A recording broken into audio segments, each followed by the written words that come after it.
A technique used in functional programming that you may have heard tossed around is currying.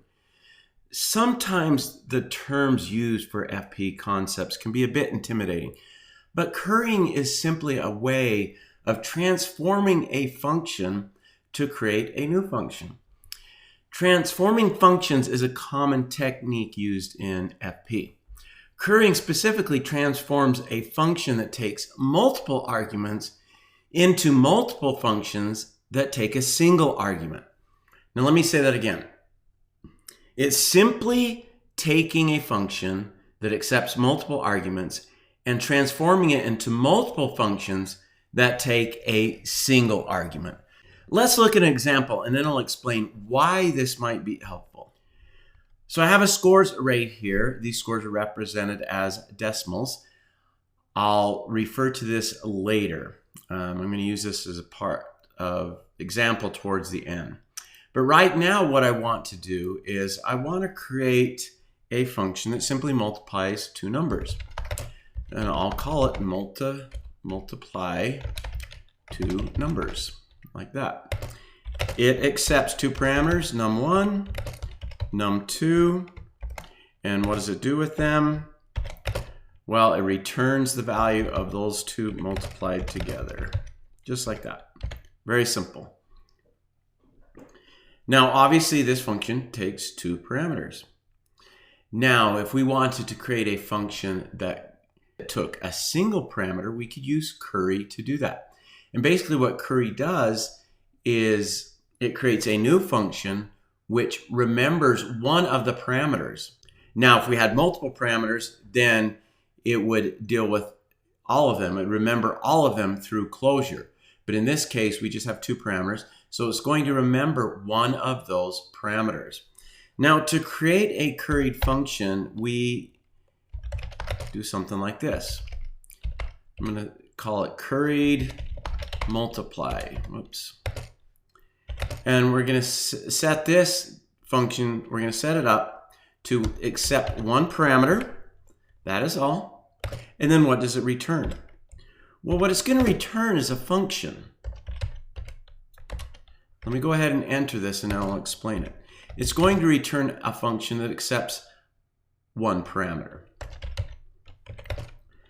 And then that function that's returned will multiply those two together. So let me explain this.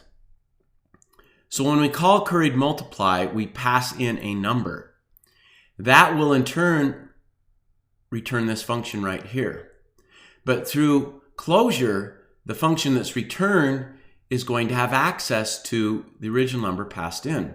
And the function that is returned only requires one parameter, which is the second number. So the resulting function that's returned by this is a curried function that only has a single parameter instead of requiring two parameters. Now, some people can read this better if it's done without arrow functions. Some read it better with arrow functions, but some can read it better without arrow functions. So let me just put an example of that here with a regular function. So once again, we have a function that accepts a single parameter like that. And then what does that function do? Well, it returns a function that accepts a single parameter.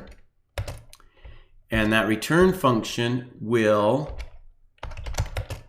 return those two numbers multiplied together. And the reason it has access to num1 is through closure. Even though this function is returned, this function has completed, it still has access to that through closure. So that would allow us to create a curried function as well. So curried multiply receives one parameter. The return function receives one parameter. So we've taken a function that requires two parameters, and in return, we have functions that require a single parameter. All right. Now, I'm going to comment that out so I don't get any syntax error by declaring the same variable. And let's go ahead and see how we would use this. Now, first off, we could simply do something like this. I'm just going to log this to the console. Curried multiply, and let's say we pass in 100 here. That would be the first number. That's going to return a function. We could then invoke that function as return with another set of parentheses, just like that. Now notice how we've set this up. This calls the first function, which returns a function. This calls the second function right here, which returns the actual number. So we should get 500 back. So if I go ahead and save that, and we take a look at our console here, we do. We have 500. So that's working for us. So that is a way to use that if we just have two numbers that we want to multiply together. But one of the advantages of currying is creating a specialized function. So let me show you that. I'm going to declare another variable here. I'm going to call this multiply by 100. That's going to be our function. And to create this function, we're going to use the curried multiply. And what are we going to pass in? Well, 100, because it's going to return a function that will multiply anything it receives by 100. That's what we will get. So if we save that, and I come out here, multiply by 100, and then enter 5, we get 500 for that as well. Now, here's where I want to use this scores array. A few topics ago, we looked at the map method. And let's say we wanted to convert each of these to a percentage as opposed to a decimal number. We would multiply them by 100. So we could use this function we've just created, this specialized function that multiplies everything by 100. We could use that to accomplish that. So decimal scores, that's going to contain the new array. Scores.map, we access the map method of arrays, and we simply pass in multiply by 100. That's all we have to do. And that is going to cycle through each one of these values. It's going to take this value, multiply it by 100, because that's what our specialized function does. Go to the next one, and so on. And so we'll get a function back that has a percentage as opposed to a decimal number. So if we save that, come out and take a look at decimal scores, we can see that shows exactly what we're expecting. All those are now percentages. All right. So why do this? Why worry about currying? Well, there are a couple of reasons. And the first reason we have shown, it allows you to create a more specialized function.